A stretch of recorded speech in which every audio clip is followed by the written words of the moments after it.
Bom, vou falar agora um pouco sobre algumas informações que o meu grupo de saúde coletiva pesquisou e julgou importante estar presente nesse vídeo, e a gente vai falar um pouco sobre os transtornos mentais dentro da saúde pública.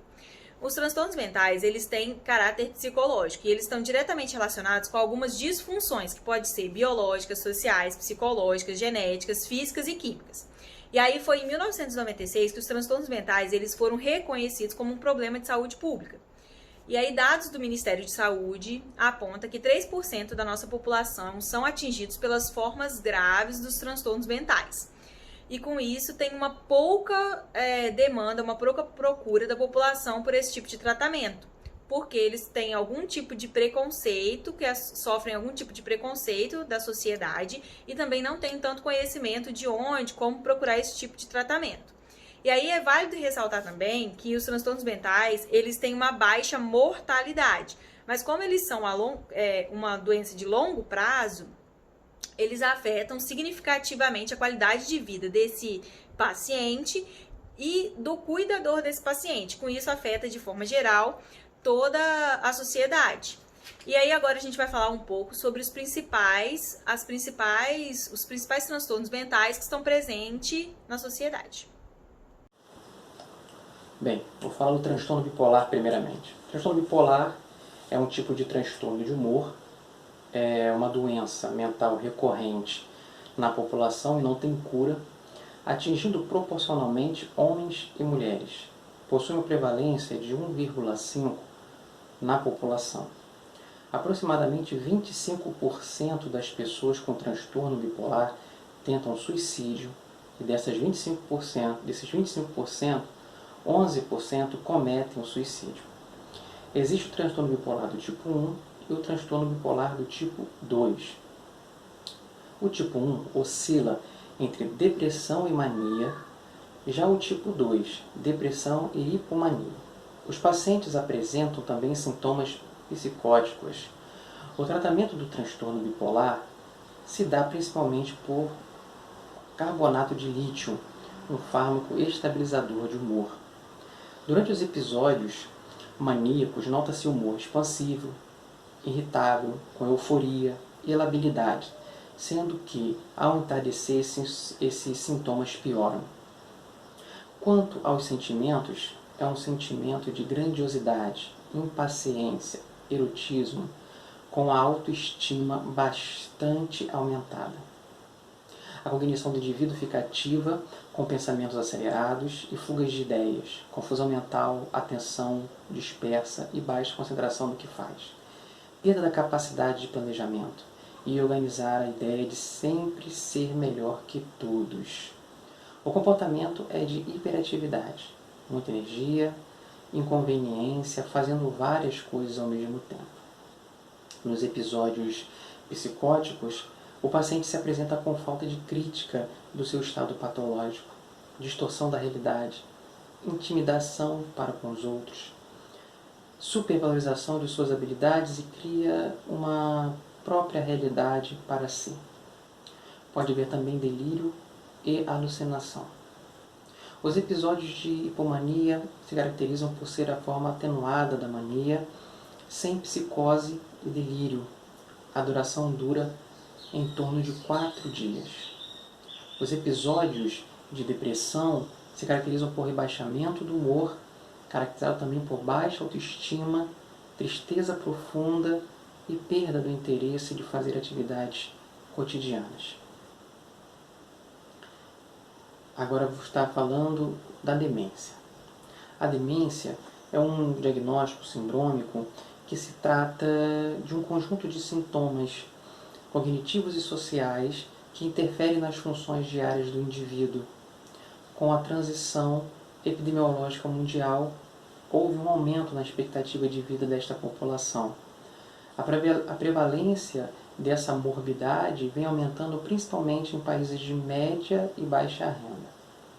Sobre a epidemiologia da demência, o censo do Instituto Brasileiro de Geografia e Estatística, IBGE, de 2010, mostrou que existe mais de 20 milhões de brasileiros com idade superior a 60 anos, o que não corresponde a 10,8% da população.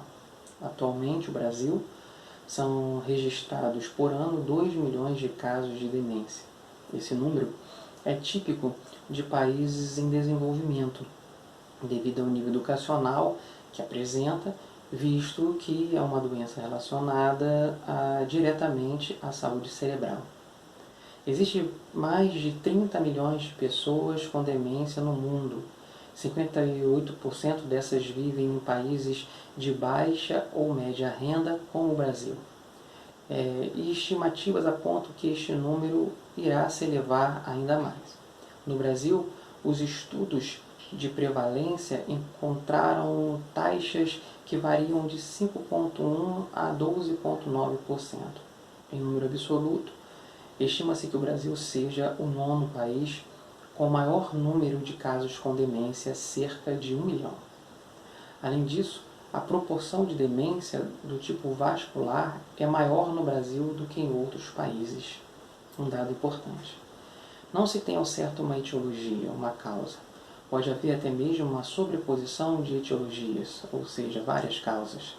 A causa mais comum é o Alzheimer, responsável por 60% a 70% dos casos, seguido de demência vascular, demência por corpus de Levy e demência frontotemporal. Como causas, pode-se também citar o Parkinson, multiinfarto, hipotireoidismo e AIDS. Não tem cura. Entretanto, sabe-se que pessoas com baixo grau de escolaridade possuem mais chances de desenvolver demência que com alto grau de escolaridade. Isso ocorre devido à neuroplasticidade cerebral, que estimula criar neurônios, fazendo que haja mais conexões entre sistema nervoso e neurônio e, desse modo, previne a demência. Logo, nota-se que a prevenção da demência ela também é uma questão política. Sobre a esquizofrenia, que é um dos transtornos mentais que também afeta a nossa população e sociedade. Dos sintomas, alguns dos sintomas da esquizofrenia, que são diversos, a gente pode citar aqui, que é o delírio, a alucinação, o déficit cognitivo, o déficit motor desse portador da esquizofrenia, o déficit do pensamento, uma desordem dos pensamentos, da volição, e dentre outros sintomas que esse transtorno mental pode causar. A gente ainda não sabe direito quais são as causas da esquizofrenia, mas a gente sabe que pode estar diretamente relacionado com alguns fatores. Esses fatores podem ser genéticos, ou seja, se em uma família apresenta um indivíduo que tem esse transtorno mental, que é o da esquizofrenia, pode ser que nessa linhagem genética venha a ter um outro indivíduo, uma outra pessoa que pode ser que venha a desenvolver esquizofrenia. Um dos outros motivos que a gente pode citar é o neurodesenvolvimento, que a gente entende como uma má formação, né, na fase fetal ou um nascimento muito prematuro. A gente já sabe que crianças que nascem de parto prematuro antes de umas 33 semanas, esse indivíduo, né, no futuro pode se tornar um portador da esquizofrenia. E é muito comum que a esquizofrenia, a gente também é válido ressaltar, né, que a esquizofrenia aparece muito na adolescência ou no início da vida adulta. Então, o último fator que a gente também pode citar é o neuroquímico, porque algumas substâncias podem propiciar o desenvolvimento dessa patologia. Algumas substâncias que a gente pode dizer que pode ter uma ligação direta com os neurolépticos e pode ter também uma associação de drogas, que a gente hoje em dia sabe que o uso de maconha, né, das substâncias, dos cannabis e tudo mais, pode operar algumas reações químicas no nosso cérebro e pode propiciar o desenvolvimento da esquizofrenia. Agora a gente vai falar de transtorno de ansiedade. De uma forma geral, o transtorno de ansiedade, ele tem vários tipos, sendo que aqui a gente vai abordar o transtorno de ansiedade no trabalhador. Segundo a Organização Mundial de Saúde, ela aponta que a prevalência mundial desse transtorno de ansiedade é de 3,6%, sendo que no Brasil ele está presente em 9,3% da população, possuindo o maior número de casos de ansiedade entre todos os países do mundo. Essas estatísticas vêm da dinâmica da sociedade moderna, que contribui para o surgimento desses transtornos mentais e comportamentais, sobretudo a ansiedade, o estresse e a depressão, que são doenças muito comuns nos consultórios. E também eles estão relacionados com o resultado da exposição a fatores de riscos advindos da atividade laboral e também das relações construídas no meio de trabalho. A competitividade no mercado de trabalho, somado ao medo do desemprego, induz as pessoas a se submeterem a condições de trabalho desumanas. Então, a ansiedade passa a ser um transtorno de ansiedade. Mas como caracterizar a diferença entre as duas? A ansiedade não é um sentimento de medo vago, desagradável, se manifesta como desconforto. Já o transtorno de ansiedade não. Ele compartilha características de medo e ansiedade excessivas, além de perturbações comportamentais. A gente diferencia da ansiedade por serem mais intensos e persistentes, além dos períodos apropriados para o desenvolvimento normal.